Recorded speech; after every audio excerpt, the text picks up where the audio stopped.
Well, there's not a doubt in my mind that Nintendo has won the console war. It's over. They are not a part of it anymore. Yeah, Sony and Microsoft, they can duke it out, but Nintendo's got that number one spot. It's sealed. The deal is sealed.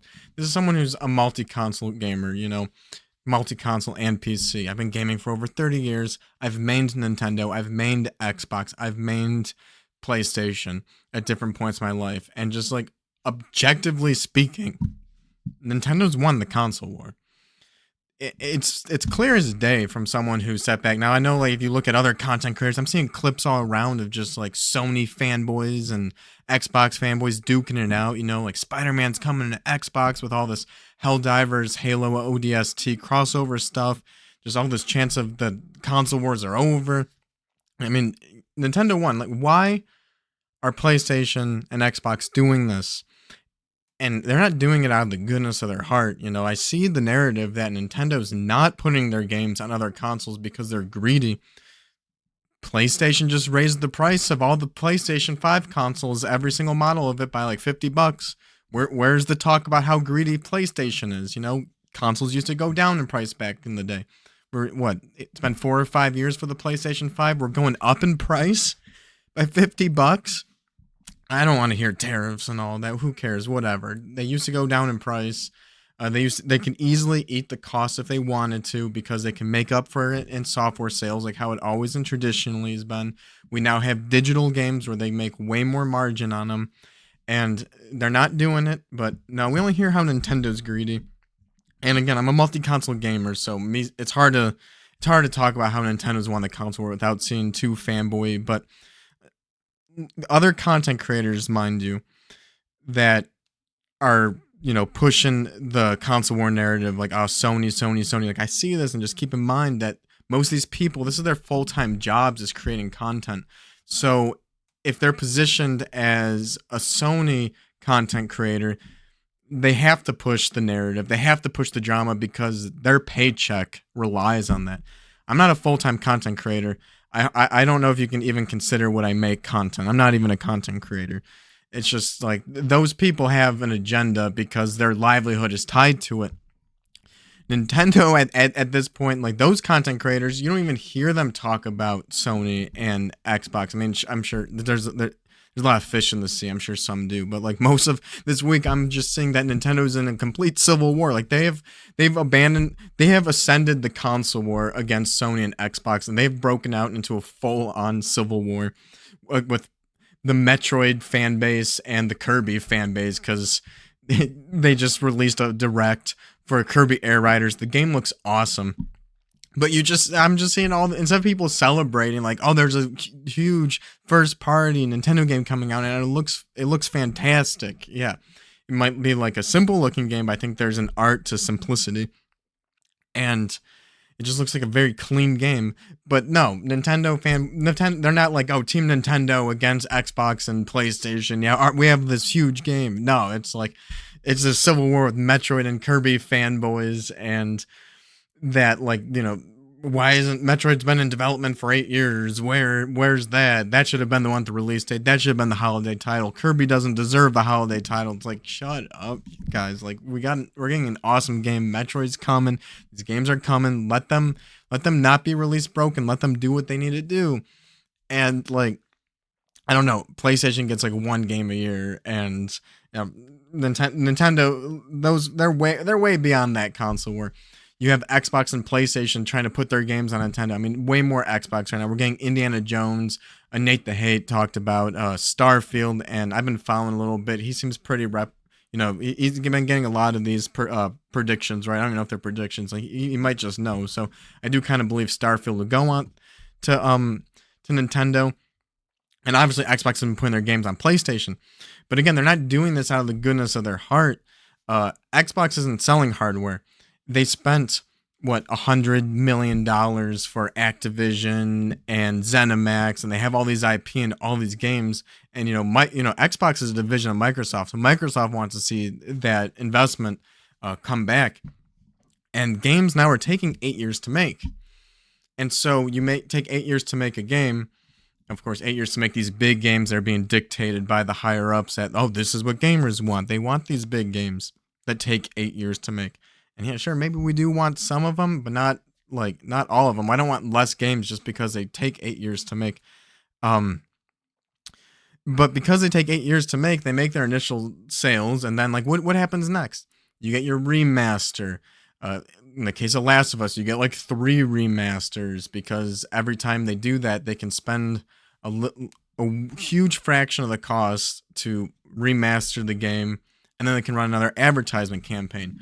You get these TV shows like the Last of Us TV show because it can run an advertisement campaign, and the more time you can advertise it, the more money they can make without having to spend another $300 million, like in the case of Spider-Man 2. You're getting these games ported over to PC because that's just another market where they can sell the game. And now that's all running dry. We have 8 years to cover until the next big game comes out. They're still trying to recoup that $300 million, and even plus some in case of Sony, where they've been pushing those live service games. I mean, they probably lost $1 billion on live service games. Concord was like, what, $400 million? I have no idea how much they spent on Marathon, which has been delayed or postponed indefinitely. Who knows? Microsoft, they spent all this money on studios like the Initiative, who were making a new Perfect Dark game. Who knows how long that's been in development for? That shut down. They just canceled that. That's just money down the drain. They got to make that money up somewhere, and that's in, either remastering old games or putting games onto other platforms. And you're seeing that from Microsoft and Sony. They're not being good guys here. It's not that Nintendo's not releasing their games on other platforms because they're greedy. They're not releasing on their games on their platforms because they don't need to. They're not in that desperate situation. Sony and Microsoft, they're doing this out of necessity. They didn't do this back in the PS2 or the PS3 days. They didn't do that during those generations because they didn't have to. Now they're in a situation where like they've had some big losses. Games are a huge investment that aren't fully returning or making a big enough profit. And they got to make themselves stretch thin for the next 8 years for the next game to come out. And they've just backed themselves into this corner.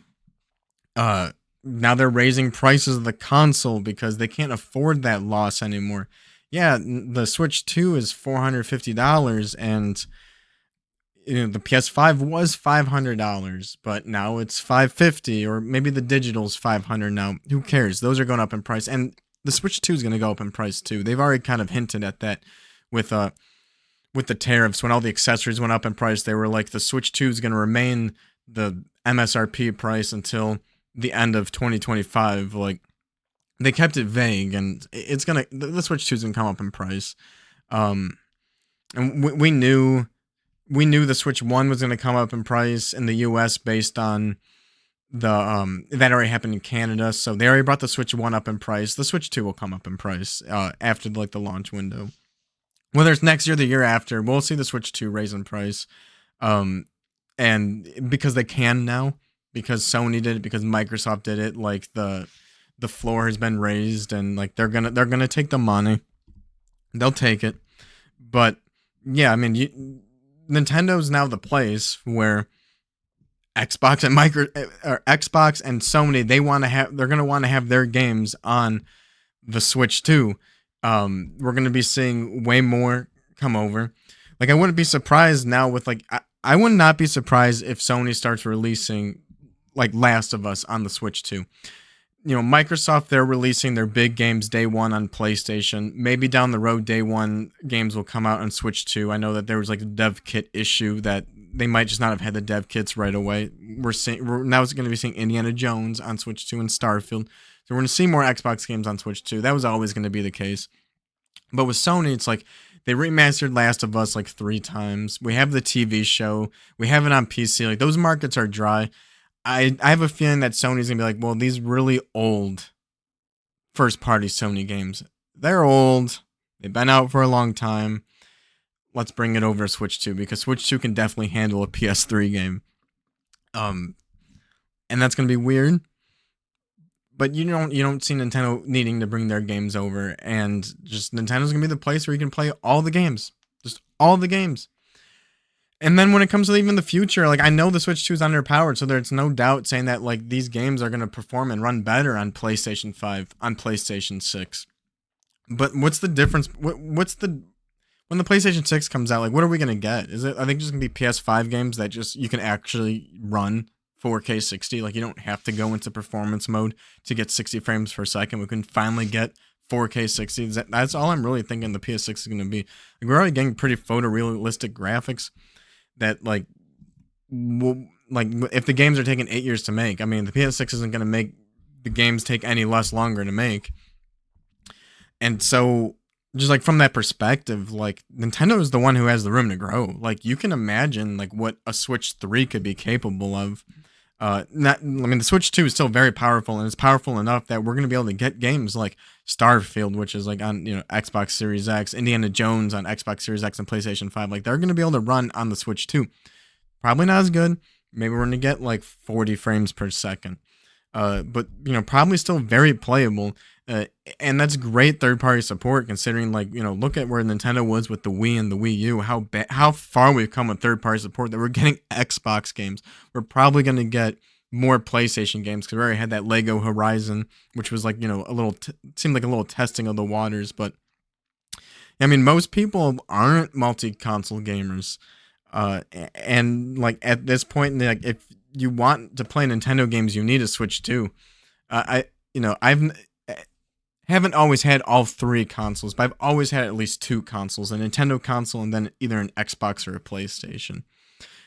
Because Nintendo makes solid first-party games. They're not the only games I ever want to play. I love first-party Sony games. I love those photorealistic games. Xbox has a ton of games, and they've gobbled up studios that like some games are now Xbox games, but like, are they really? Like, is Tony Hawk really an Xbox game? They ask ask an Xbox content creator, they're gonna vouch for that. But I don't know, is it really? And so I don't know. Yeah, they're making the money off of it, so it's an Xbox game in that sense. But Nintendo's gonna be scooping up that that little percentage of being on the digital store, on just having the physical game on Nintendo Switch, and they're winning. They're winning. They don't need to bend the knee. There's a lot of growth when it comes to Nintendo. I mean, they won.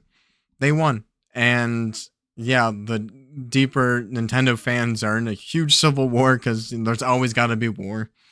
It's not there's PlayStation, Xbox are duking it out against each other. Nintendo is just duking it out against themselves. That's just where it's at. That's just how much they've won.